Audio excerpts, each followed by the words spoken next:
melihat bagaimana ini banyaknya dari pepaya yang sangat banyak di lingkungan sekitar. Karena pepaya yang saya ambil ini adalah pepaya yang masih muda. Tentunya pepaya yang masih muda itu di masyarakat sini hanya sebagai, hanya sebagai untuk pakan ternak. Jadi dari situlah saya melihat bagaimana caranya pepaya yang sangat berlimpah itu saya olah menjadi nilai yang lebih tinggi dibanding hanya sebagai pakan ternak saja.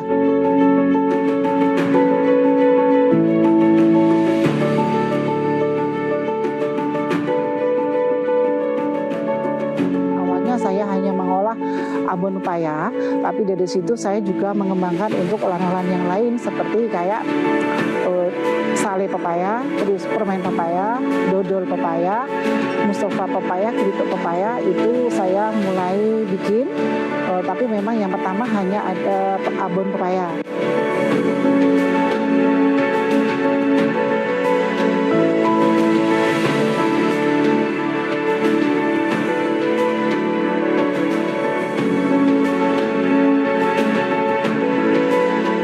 Pendampingannya lebih ke kerjasama saya mengisi atau menjadi narasumber di dinas untuk memberikan pelatihan. Kalau pendampingan secara langsung sejauh ini sih belum ada, tapi kadang-kala hanya diundang untuk ngikutin pelatihan-pelatihan kayak digital marketing ataupun perizinan-perizinan usaha agar supaya brand yang saya bikin ataupun packaging itu bisa lebih menarik kayak gitu. Pendampingannya kurang lebih seperti itu.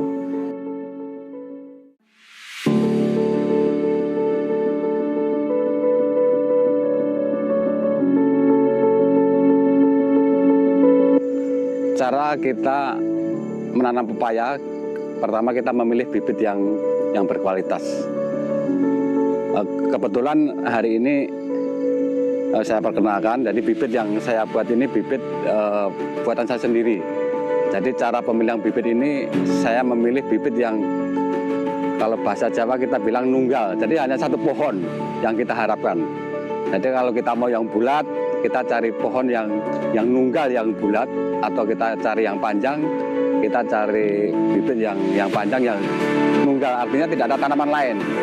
Karena kalau penyerbukannya kan silang. Jadi kalau tanaman itu banyak dalam kuantitas besar, itu nanti tidak sesuai yang kita harapkan.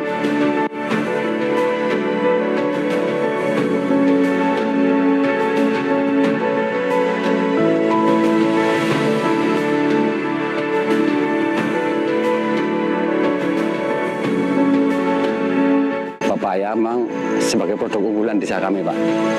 Jadi sudah dari dulu kita budidaya pepaya memang sebagai produk unggulan. Mungkin hari ini dengan program Pak Prabowo ini sebagai